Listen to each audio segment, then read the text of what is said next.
دنیا کے اندر ڈھیر سارے واقعات ہوتے ہیں، ہم روز دیکھتے ہیں فلاں آدمی جوانی میں انتقال کر گیا، ابھی بالکل جوان تھا، کوئی بیماری نہیں تھی، کوئی آثار نہیں تھے، کوئی بڑھاپا نہیں تھا، کوئی بال سفید نہیں تھے، چلا گیا، رخصت ہو گیا۔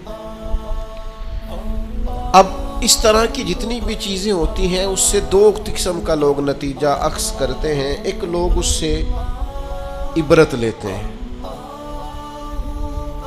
عبرت کیا ہے؟ کانوں کو ہاتھ لگائیں گے، توبہ توبہ توبہ استغفر اللہ، اللہ معاف کرے جی، دیکھو ابھی اسی عمر میں بیچارہ رخصت ہو گیا، یہ عبرت ہے۔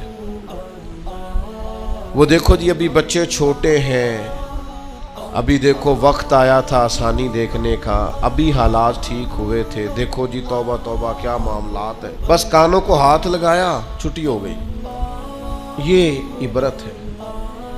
اور کچھ لوگ ایسے ہوتے ہیں جو ان چیزوں سے نصیحت حاصل کرتے ہیں۔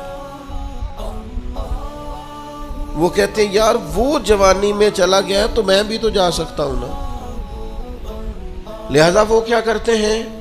وہ اپنے آپ کو بدلتے ہیں، اپنے اعمال کو بدلتے ہیں، اپنے اخلاق کو بدلتے ہیں، اپنے کردار کو بدلتے ہیں، اپنے شب و روز کو بدلتے ہیں، اپنی صبح اور شاموں میں تبدیلی لاتے ہیں، اپنی جوانی کو ضائع نہیں کرتے۔ میں اور آپ روزانہ ڈھیروں عبرت کی چیزیں اپنے معاشرے میں دیکھتے ہیں۔ ہمارے قریبی لوگ چلے گئے، ہم نے ان کے جانے کے بعد کہا یار دیکھو زندگی کا بھروسہ کوئی نہیں، کل یہ بندہ ہمارے ساتھ تھا، آج رخصت ہو گیا، بھروسہ کوئی نہیں، پتہ نہیں کیا ہوگا۔ یہ عبرت ہے۔ توبہ توبہ کی، پھر اسی کام لگ گئے غافلوں والے۔ لیکن اگر وَمَوْعِظَةً لِّلْمُتَّقِينَ پر عمل ہوتا تو پھر ہم کیا کرتے؟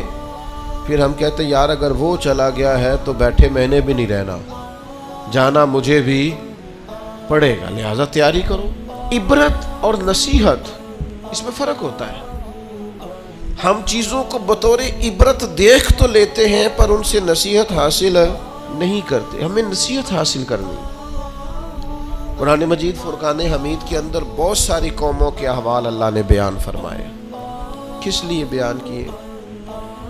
قرآن کوئی معاذ اللہ ہمیں کوئی واقعہ سنا کے ایسے ہی گزرنا تو نہیں چاہتا، لیکن اتنی قوموں کے حالات ہیں، جگہ جگہ ذکر ہے جناب نوح کا ان کی قوم کا، جناب داؤد کا ان کی قوم کا، جناب لوط علیہ السلام کا ان کی قوم کا، جناب شعیب علیہ السلام کا ان کی قوم کا، جگہ جگہ پہ ذکر ہے، تذکرہ ہے، انبیاء نے انہیں سمجھایا ہے، وہ باز نہیں آئے، اس کی انہیں سزا ملی ہے۔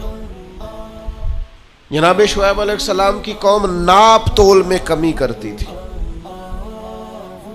یوں سمجھ لیجئے کہ جتنے پیسے لیتی تھی اتنا مال نہیں دیتی تھی، اللہ نے عذاب دیا انہیں۔ ہم نے قرآن مجید کے اندر اس واقعہ کو پڑھا، اس حالت کو دیکھا۔ اب جب ہم نے وہ عذاب والی چیزیں پڑھی نا، ان پر عذاب آیا، وہ چیخ کی آواز آئی زوردار، اتنی زوردار کہ لوگ تاب نہ لا سکے اور مر گئے۔ تو ہم نے کہا توبہ توبہ، اللہ معاف کرے، اللہ معاف کرے۔ بس یہ ہے عبرت اور نصیحت، یہ ہے کہ کچھ بھی ہو جائے آج کے بعد ناپ تول میں کمی نہیں کریں، جو مرضی ہو جائے، جتنے مرضی غربت آ جائے، جتنے مرضی حالات ابتر ہو جائیں، لیکن ہم کبھی بھی کسی شخص کے ساتھ یہ والا معاملہ نہیں کریں گے کہ پیسے پورے لیں گے چیز تھوڑی دیں گے۔ اس عبرت سے نصیحت کیا حاصل کی؟ جہاں میں ہے عبرت کے ہر سو نمونے، مگر تجھ کو اندھا کیا رنگ و بو نے، کبھی غور سے یہ بھی دیکھا ہے تو نے، جو آباد تھے وہ مکان اب ہے سونے، جگہ جی لگانے کی دنیا نہیں ہے، یہ عبرت کی جا ہے، کوئی تماشا نہیں ہے۔ غور یہ کرنا ہے کہ وہ والا جرم، وہ والی خطا، وہ والا معاملہ کہیں ہمارے اندر تو نہیں ہے۔